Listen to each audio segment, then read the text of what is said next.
Hello dear students, welcome to KK Chauhan Vision. Now we are going to learn about the topic structure of neuron and its working.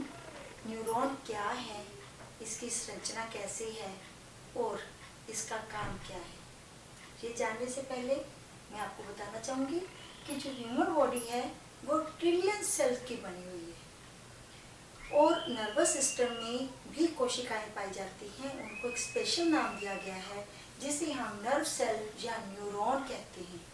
ये neuron एक special type के sales हैं जो brain से message लेकर कोशिकाओं तक या टिश्यू मसल्स तक जाते हैं और मसल से जो मैसेज है वो लेकर ब्रेन तक जाती है।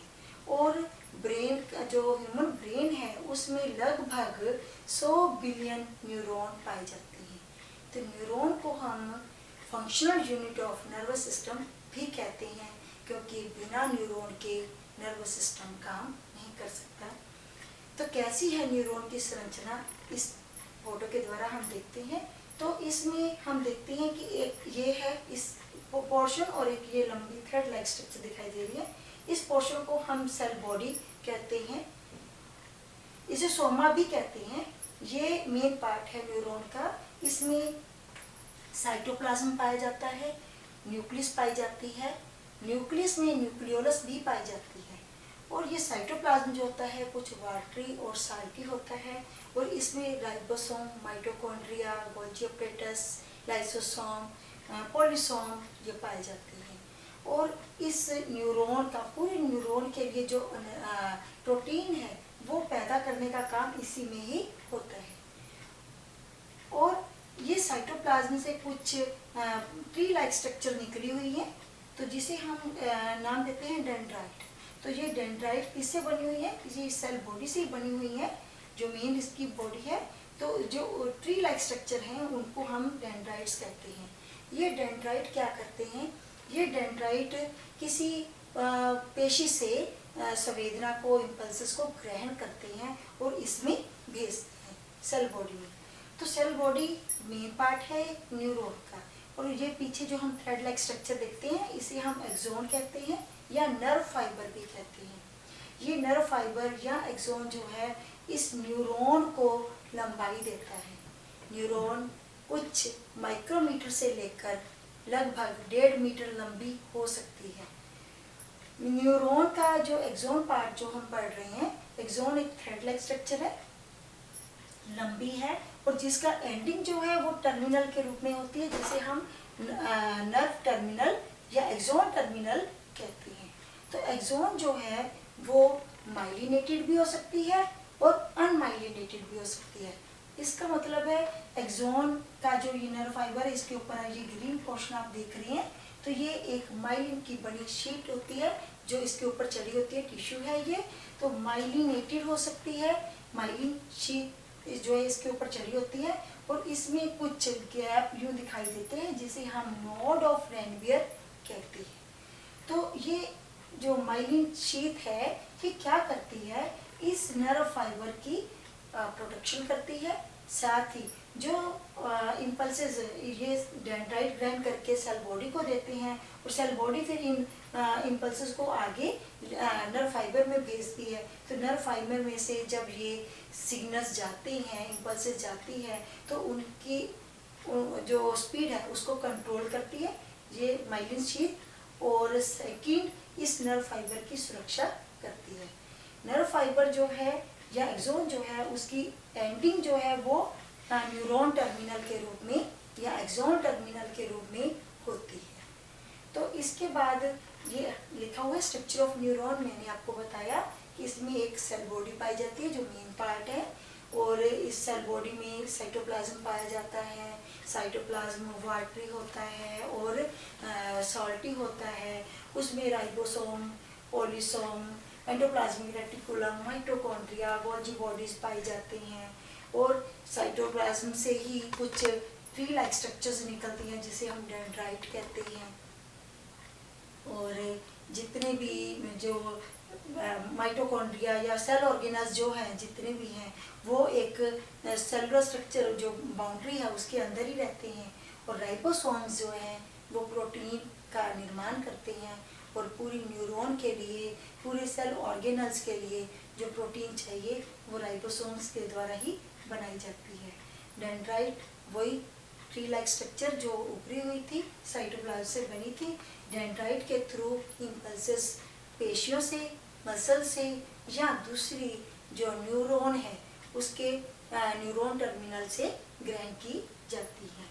तो उसके बाद एक्सोन, एक लंबी थ्रेड लाइक स्ट्रक्चर जो मैंने आपको बताई थी, तो ये माइलिनेटेड भी हो सकती है, अनमाइलिनेटेड भी हो सकती है।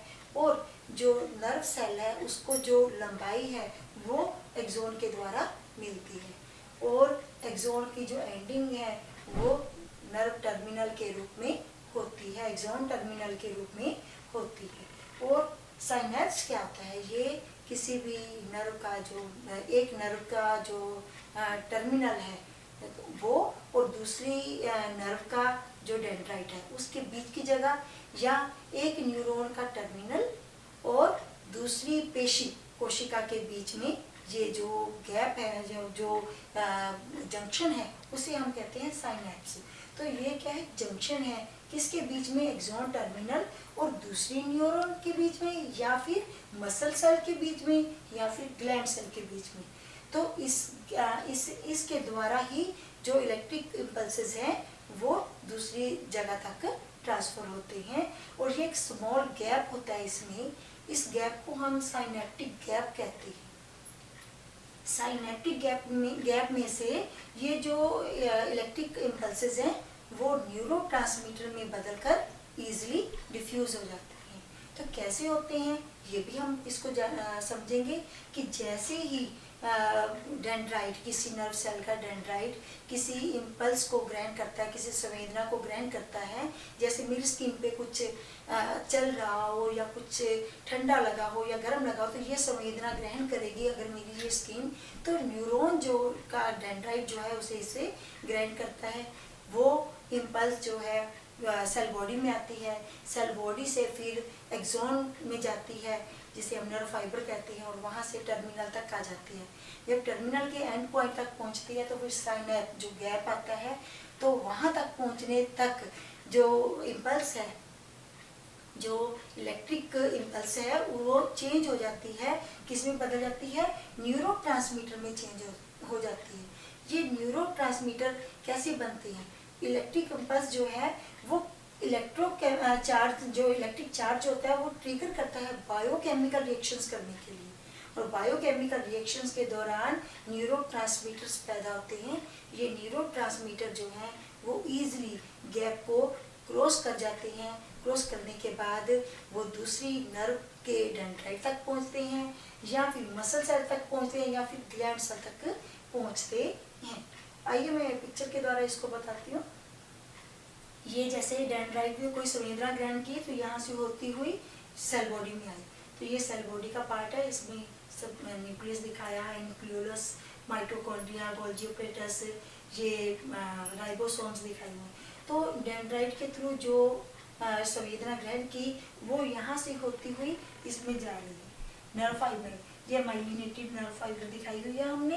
तो जब टर्मिनल तक आती है तो ये टर्मिनल और ये दूसरी नर्व फाइबर होगी या कोई मसल सेल या ग्लैंड सेल, तो ये बीच में जो बनता है ये गैप दिखाया उसे हम साइनेप्टिक गैप या साइनेप्टिक क्लेफ्ट कहते हैं। तो इसे पार करने का एक ही तरीका है कि जो इम्पल्स है उसे पहले न्यूरोट्रांसमीटर में कन्वर्ट किया जाए।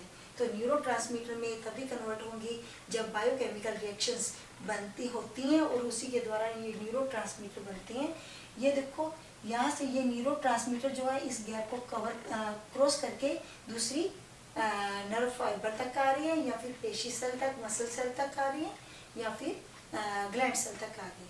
तो जो न्यूरॉन है वो अपना काम बखूबी करती है। अगर मसल सेल है तो मसल सेल कॉन्ट्रैक्ट करेगा और हम उस एक्शन को करेंगे। अगर नर्व फाइबर है, दूसरा डेंड्राइट है, तो डेंड्राइट को वो जो न्यूरोट्रांसमीटर है वो डेंड्राइट में कन्वर्ट हो जाएंगे, और डेंड्राइट फिर उन न्यूरोट्रांसमीटर को फिर इम्पल्स में कन्वर्ट करेगा, इलेक्ट्रिक वेव्स में कन्वर्ट करके फिर आगे को चलेगा, और ये प्रोसेस तब तक चलता रहेगा जब तक पेशी सेल तक ये काम इम्पल्स जो है वो पहुंच नहीं जाती।